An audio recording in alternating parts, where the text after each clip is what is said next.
This is CBC Here and Now.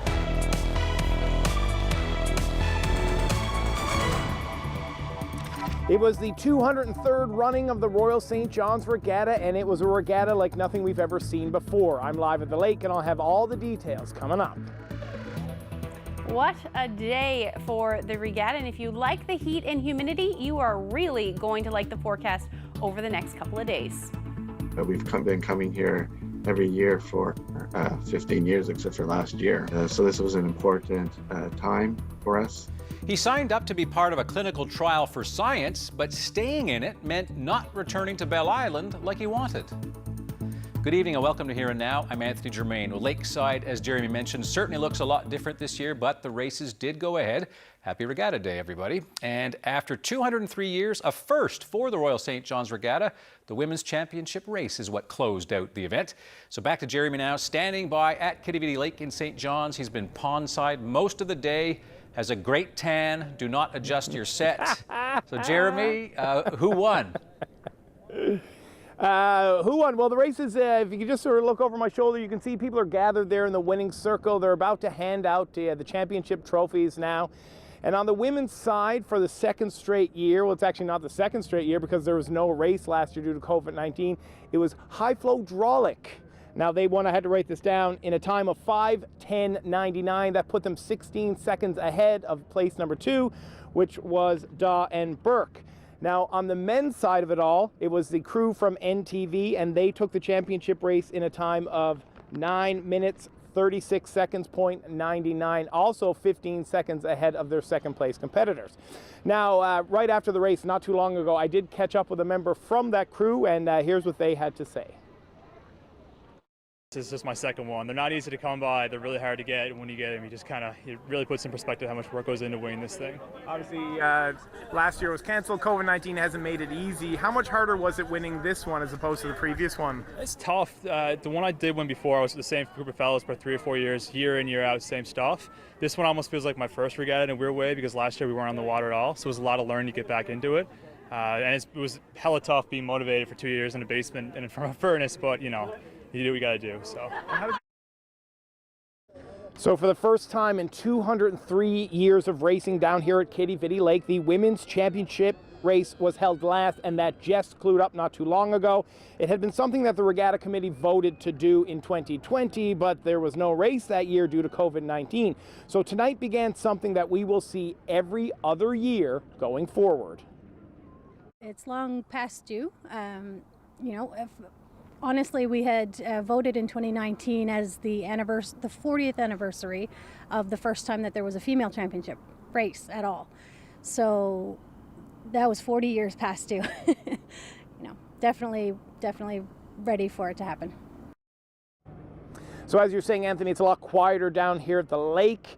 It looks different, it feels different, it smells different. But this year was all about the rowers, and coming up later on the show, we're going to introduce you to some rowers and some first-time parents of some first-time rowers. That's coming up. Reporting live from Quidi Vidi Lake, I'm Jeremy Eaton for Here and Now.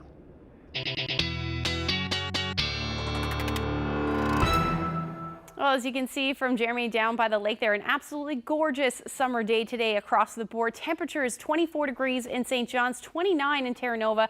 The hot spot at this point, well, tied with Happy Valley Goose Bay, and a number of areas right across the board seeing those temperatures into the high 20s. Now, down along the south coast, you're a little bit cooler, hovering around 19, 20 degrees, but that temperature will change as we head through the next couple of days.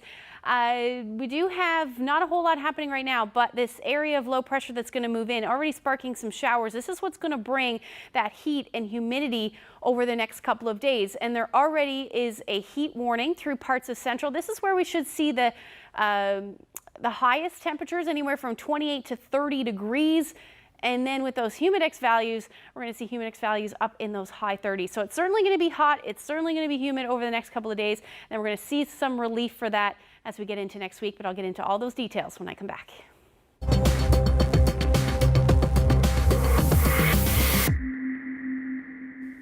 People who want to come to Newfoundland and Labrador who are part of a clinical COVID-19 vaccine trial are facing a difficult choice. Either drop out of the trial or spend more than a week in isolation when they get here. And that decision has caused at least one person to drop out of the trial. Here now is Peter Cowan joins me with this story. So Peter, what can you tell us about this vaccine trial? Yeah, the vaccine trials test new vaccines to find out whether or not they work. And the Quebec company Medicago has one of their trials that's underway since March in the US, UK, and here in Canada. Now, this vaccine uses particles that look like the virus, but they're actually grown in plants. They're used to train the body's immune system to fight off COVID-19. So in total, they need about 30,000 people to sign up. Half get the vaccine, the other half get a placebo, and then they follow them to see how many fewer people in the vaccinated group actually get COVID. So I talked to Kevin Weiss, who's an architect in Toronto. He signed up in March for two reasons. First, he wanted to get an early vaccine, and he also wanted to do his part to help out science. After all, it's only because other people signed up for similar trials for Pfizer and Moderna that we now know that they're 95% effective. Weiss has a house on Bell Island, and so he got in contact with the province to ask if he'd be considered vaccinated and could avoid 2 weeks of quarantine. The answer was no, because there's no evidence on the efficacy of this vaccine. Now, in order to get that evidence, though, people like Weiss are needed for a clinical trial. So he had a choice, either isolate or drop out of the trial. I mean, I did some thinking, hard thinking, and unfortunately, I went and I made an appointment to get another vaccination, approved vaccination, and a couple weeks before I came, I got a Pfizer shot. That means he's out of the clinical trial, but he is in the province and on Bell Island right now. He just needed to show a negative test and avoid isolating because he got that Pfizer shot. So how are other places handling people who are part of clinical trials? Anthony, this is going to be a bigger issue as places like Quebec, for example, today announced that you need to be vaccinated in order to do certain things. Weiss mentioned that a lot of people in the trial have actually backed out of it in order to get a proven shot. In the UK, what they've decided to do is treat anyone in a trial as fully vaccinated, even if they get the placebo. That country's Deputy Chief Medical Officer of Health wrote, "We believe that the added risk of allowing the relatively small number of clinical trial participants to travel is strongly outweighed by the benefit, ensuring that recruitment and retention into clinical trials can continue." So I asked the province for an explanation and didn't receive a response back, but I did talk to both a virologist as well as a medical ethicist at Memorial University, and they both actually agreed with the province's approach, saying that the risk that people are coming in is too high. We don't know if they're protected, so the province should treat them as unvaccinated. Medicago has stopped taking people in the vaccine trials here in Canada and focused on countries where most people can't get Pfizer or Moderna for exactly these sorts of problems. Anthony? That's Here Now's Peter Cowan reporting. Now, as Peter mentioned in his report, the government of Quebec is going to bring in a vaccine passport system. The Premier made the announcement as the province appears to be heading into a fourth wave of COVID-19 infections. Unfortunately, like we said a couple months ago, we'll put in place the passport in order that people who made the efforts to be vaccinated, that they are able to come back to a normal life. So it means that some services will, non-essential services, will be available only to vaccinated people. Well, to other news, a serial sex offender is back in police custody. Matthew Twine was arrested in Mount Pearl on Sunday, accused of failing to comply with his probation orders. Now, Twine has a 20-page criminal record and about 100 convictions. Most of those are of a sexual nature or for breaches of court orders. Twine also has convictions for carrying a concealed weapon as well as assault with a weapon. A bail hearing has been set for tomorrow. Well, if you're unvaccinated in the Eastern Health Region, the Village Mall is now open for walk-ins. Anyone over 12 no longer needs an appointment at that location, and the clinic is open daily from 10 until 7. Now, no news on if there were any new cases in the province today. There was no daily COVID-19 update, but there is a briefing scheduled for tomorrow. Well, the price of gas back on the rise. The Public Utilities Board has bumped the maximum price of gas by 1.2 cents per litre. Now that means it could cost as much as $1.55 per litre to fill up at the self-serve pump on the Avalon. In southern Labrador, a litre of gas will set you back as much as $1.67 a litre. Most other fuels in the province went up as well. Only propane heating fuel is down this week by about 1/3 of a cent.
Beautiful day right across the province, and we'll get to that in a bit. But first, why not take in a bit of summer with a beagle alert, by the way? Garrett Berry shows us a little bit of that. From Halifax to Dartmouth with my buddies I did stay, all through the Canso Causeway and along the Cabot Trail. Flying toys, walking CB, and walking duck.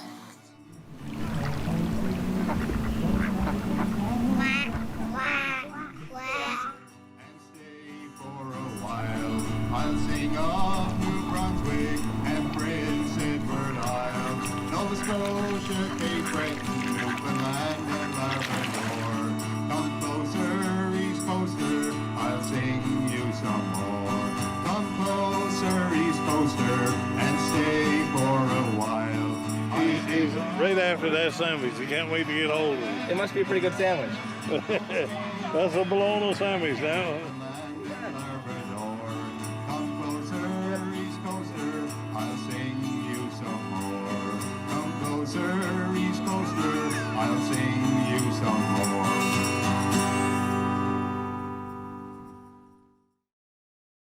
Very nice.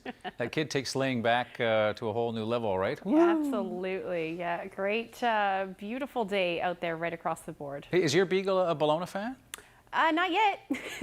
She eats anything and everything, though. Give her a strawberry, maybe not, but yeah. Right. Great day today. It was absolutely stunning out there. Nice, Almost, it was pretty warm in the sunshine this afternoon, but lots of areas seeing those temperatures into the 20s, high 20s. And if you like the heat, you are really going to like the forecast over the next couple of days. Let's take a look at what's going on. That ridge of high pressure to the south, keeping things beautiful this afternoon. But we do have our next system that's going to roll through. That is what is going to bring some even more heat and humidity as we go through the next couple of days. We're already seeing some showers for the southwest, and then we're going to continue to see those showers as we head through the evening hours tonight for most of the west coast as well as the south coast. And once we start to see that humidity, we will see some fog develop along the south coast as well, and then likely some drizzle as we head towards eastern Newfoundland as we get into the early morning hours. And then some showers will work their way through Lab West. Same thing for the north, at least anywhere along the north coast through the night as well. You'll see mainly on the west coast and the northern peninsula, we could see some rain that is heavier at times as we get into the morning hours. But overall tonight, temperatures will be beautiful, 15 to as much as 17 degrees overnight tonight. The winds on the west coast out of the south about 20 to 40 kilometers per hour in the exposed areas. We could see gusts a little bit higher than that, upwards of about 60 kilometers per hour. But take a look at Happy Valley Goose Bay tonight, 19 degrees as your overnight low. That's not far off of where you should be sitting as your daytime highs this time of year. As far as tomorrow goes, it is going to stay unsettled for the most part. Some more showers and rain will work their way through the northern peninsula along the west coast as well as along the south. Again, some areas of fog, some drizzle. The fog should retreat to the coast though as we get into the afternoon. And then for central and eastern areas, we should actually see that sunshine peak out. It's going to stay unsettled across most of Labrador through the day on Friday as well, as some showers will roll through, and eventually by the evening hours, southeast will start to see that as well. So temperatures tomorrow, absolutely gorgeous. That heat warning in effect for parts of central. So temperatures reaching the 30-degree mark, it looks like, and then with those humidex values, it's going to feel more like 36 to 38 as the afternoon rolls around. But the good news is St. John's will see about 26 degrees, but there's going to be pretty breezy conditions. So that will feel, normally people don't want the wind, but that'll feel very nice tomorrow as we see those warm conditions. Another warm day up across Happy Valley Goose Bay, 28 degrees, but then the temperatures are going to start to dip. So Nain, you're going to drop back down into the teens through the day. Not much of a difference on Saturday for you either, but then we start to see some of that cooler air roll through Labrador. Temperatures will be back down into the teens through the day. Cartwright, you'll start at about 21 degrees, and then as the afternoon rolls around, those temperatures are going to start to dip. And then temperatures will stay warm again for most of Newfoundland, anywhere from 21 to 28 degrees as the daytime highs. But as we get into Sunday, this is when we're really going to start to see those temperatures dip. So we'll say goodbye to the humidity for a little bit anyway, with our temperatures anywhere from 20 to 24 degrees and unsettled conditions through the day on Sunday as well. As far as Labrador goes, things will start to clear out for you, but again, sticking around the 17 to 20 degree mark. Once we get into next week, Monday to start anyway will be nice. Even Tuesday will be nice, but temperatures will dip and then they'll recover a little bit as we get into Tuesday afternoon. And then for central Newfoundland, you're going to see that dip a little earlier, but Monday and Tuesday at this point look absolutely gorgeous, 23 to 25 degrees. Note those overnight lows, Sunday night, Monday night, back into those single digits. And then for western Newfoundland, same thing as far as the sunshine goes, and your temperatures between 22 and 24 degrees. For eastern Labrador, Sunday, Monday at this point looking fairly nice. Then things start to get a little bit unsettled, but our temperatures are going to start to recover as well, back up into the mid-20s through the day. And then for western Labrador, pretty much the same story. Temperatures a little bit cooler for you, but you're back into those double-digit overnight lows as we get into next week. So this was a little contradictory. Normally we see red sky at morning, sailor take warning, but today, red sky morning on Regatta Day was an absolutely gorgeous day, and Will shared this one with us If you have any weather photos to share with us, send them to nlphotos@cbc.ca. Beautiful picture, Ashley. Now, an update on a story that we brought you last night about a shipment of bees that was detected at Canada Post. Beekeeper Paul Dinn with Adelaide's Honey shared his concerns that unmonitored bee imports could infect Newfoundland's unique disease-free bees. Well, Canada Post, in a statement to Here Now, says the bees have been delivered. Canada Post says, quote, a package of live bees was released to a customer after verification and in accordance with the guidelines.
Oh, it's hard to put into words. The amount of work they put into this is actually incredible. And to stay motivated, a lot of them did numerous ergs in their basements by themselves during COVID. Like, it's hard to describe how proud I am.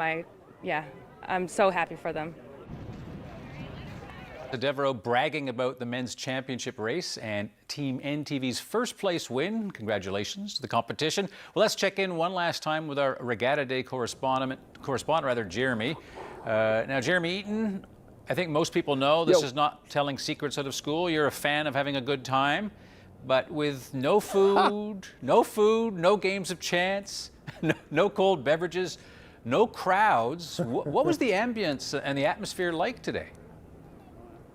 Anthony, I was trying to figure it out in my head today. I've probably been to at least 30 regattas in my 42 years of living, and I've never seen anything quite like this today. Like, I think I first showed up here this morning at about 8:30 to check out some of the races, just walked on, but there was very few people, hardly any people. And the people that you did see were family or friends or supporters of the rowers, and they did as the regatta committee asked them to do, which was come down, check out a race, take a picture of your kids, take a picture of your mom, dad, brother, sister, whomever, and then pack up and leave. And that's exactly what people did. Now behind us, you can sort of see there the boathouse. There is a small crowd gathered, but that's the biggest crowd that's been here. And the only reason they're gathered up there is because as we speak, they're giving the championship trophies to the men's team, which was NTV's, you said, and the women's team, which is the back-to-back championships, minus last year, high flow hydraulic. So that's why there's a crowd, but there's been no one here. I was chatting with some officers with the RNC, and they said it's been a pretty slow year, probably the slowest that they've seen as well. But that means all the focus was on the rowing. So earlier today, I chatted with some rowers and some parents, and let's take a quick listen to all of that. Very different without 50,000 people down here at the pond, and the restrictions where we had to wear masks and everything was kind of difficult with that, but I'm very glad that we're back, and it's just a privilege to be able to row again. It was a long wait, and now we're back again, so it's pretty cool. We have a team of young girls. They're a brand new crew. They've only been training for the last month with COVID and the pandemic. And Jeremy, we couldn't be prouder of the girls. Well done, beauties! Even just getting the team off the ground, or in the water, I guess, during COVID was very difficult with all the restrictions. But working with the regatta committee, we're able to do that. We're excited. This is very different. I missed the fries, but the races, it really puts a highlight on what the regatta is all about, and the focus is definitely would be the races, and it really highlights that. And I think that will resonate down through future regattas for sure. So even though it's smaller, there's fewer people, there's no fries, but the spirit of the regatta is alive and well here today. It's absolutely harder watching your daughter row. There's nothing like the adrenaline when you're in that boat on the pond, and it is the absolute best thing in the world, but I got to tell you, it's harder watching your kid row because you want to be out there yourself. My family never really pressures me, but I'm definitely very nervous, and I want to carry on the Rose family legacy. So I'm hoping that we'll be able to come out on top today, and it's definitely pretty cool to have 6 generations behind me of rowers. I'm very pleased that Seth decided to go rowing a couple of years ago, of course, and so it was exciting to me because I was able to get back into the rowing after being away from it for a while. So very proud of him with the way I look at rowing. We try to be competitive, but it is a lot of fun, and we met a lot of friends and family down here. I gotta say, Jeremy, I'm struck watching your reporting tonight, and even looking at you now with the perfect, beautiful light in the background. How many people are watching tonight wishing, what a day, the sun's splitting the rocks, I wish I could have been there. I think that that's a sentiment that I saw online as well, and some people were a little bit upset that they couldn't be down here given the low number of COVID cases that we have now.